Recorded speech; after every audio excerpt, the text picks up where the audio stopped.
Bonjour, avant de commencer, pense à t'abonner pour ne rien louper et si la vidéo te plaît, n'oublie pas de liker.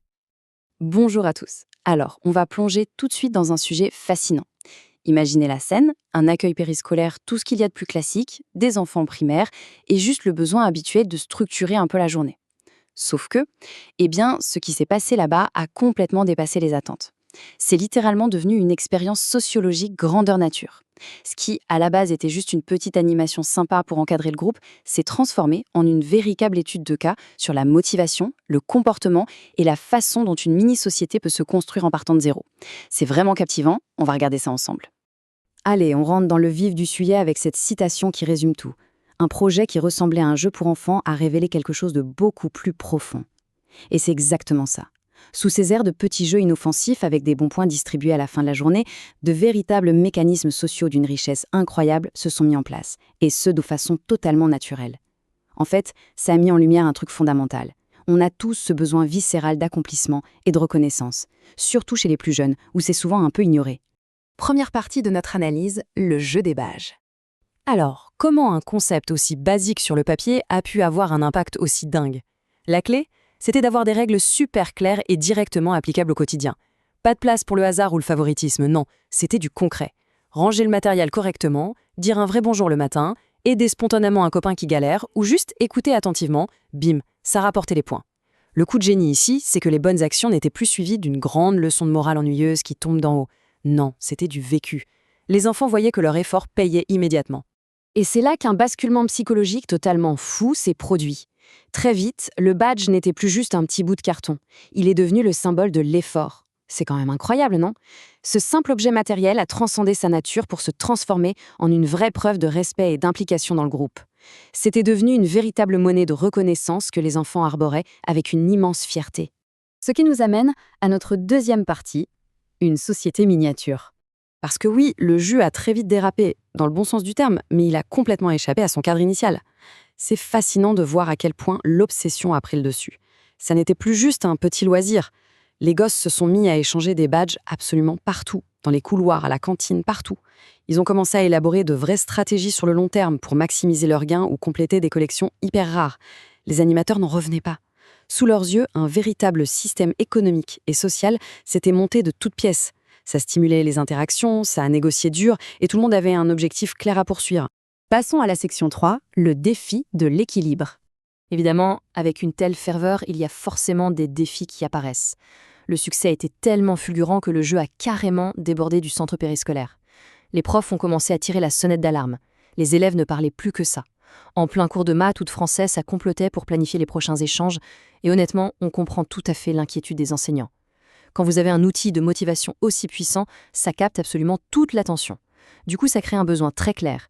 Il fallait fixer des limites saines entre le temps d'immersion dans le jeu et le temps pour les apprentissages scolaires. Et il y a un constat super lucide à tirer de tout ça.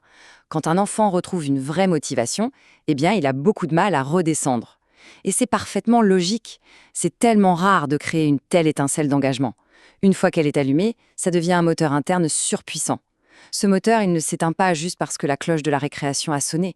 C'est une énergie géniale, mais qu'il faut apprendre à canaliser. Section 4, l'effort face aux écrans. Et ça illustre brillamment un contraste absolu avec notre époque. D'un côté, on a le monde numérique d'aujourd'hui, vous savez. Des récompenses instantanées, des écrans ultra rapides, et cette consommation totalement passive où on enchaîne des vidéos courtes à l'infini. Et de l'autre côté, l'univers du jeu des badges. Un monde ancré dans le réel, où chaque point se gagne à la sueur de son front, par un effort visible. La progression se fait étape par étape, avec de la patience. Dans notre ère dominée par le tout de suite, ce jeu prouve qu'on a encore ce besoin vital de travailler dur pour mériter et savourer nos victoires. Section 5, les leçons du passé. D'ailleurs, cette idée de mériter sa récompense par l'effort, c'est pas vraiment nouveau. Si on remonte un peu le temps, dans les années 70 et 80, l'économie de la cour de récré, c'était les billes, avec ses règles non écrites et ses petits champions. Ensuite, dans les années 90, c'était la folie des cartes Pokémon et des Pogs, de vrais trésors qui provoquaient de longues négociations pour de simples bouts de carton. La différence majeure, c'est qu'avant, il était naturel d'occuper l'espace public dehors et d'inventer ses règles ensemble. Aujourd'hui, avec la disparition de ces espaces de liberté, le jeu des badges tente en fait de reconstruire artificiellement ce microcosme social qu'on a un peu perdu. Et on touche ici à un concept absolument capital, les apprentissages invisibles. Perdre sa plus belle bille dans les années 80, c'était parfois les larmes, mais ça apprenait à accepter la défaite.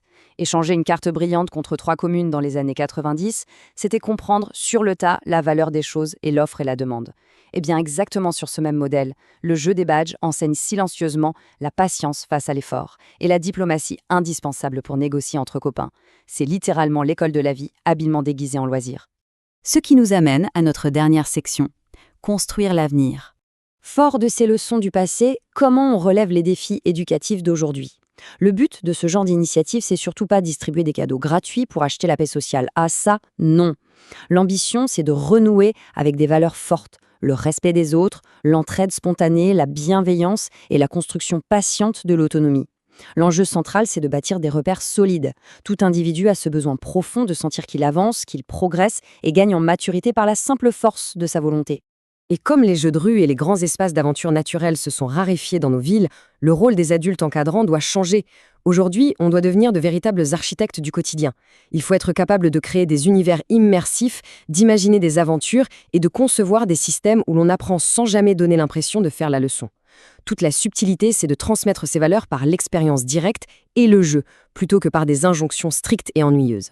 Ce qui nous amène à la véritable finalité de toute cette démarche. Un enfant qui apprend à aider aujourd'hui deviendra très certainement un adulte plus respectueux demain. Le but n'a absolument jamais été d'accumuler frénétiquement des points ou du gain matériel. L'essence de ce projet, c'est de redonner du sens à l'effort collectif, de retisser un lien social et d'ouvrir un vrai dialogue entre les générations. Valoriser le positif et l'effort de manière concrète aujourd'hui, ça reste le meilleur moyen de façonner les citoyens de demain. Alors, pour clôturer cette analyse fascinante, une question vertigineuse reste en suspens. Quels nouveaux jeux pouvons-nous imaginer aujourd'hui pour construire les adultes respectueux de demain? C'est une belle invitation à repenser notre façon d'éduquer, à privilégier l'expérience concrète face à la passivité de nos écrans. Merci à tous d'avoir suivi cette explication au cœur de la motivation humaine.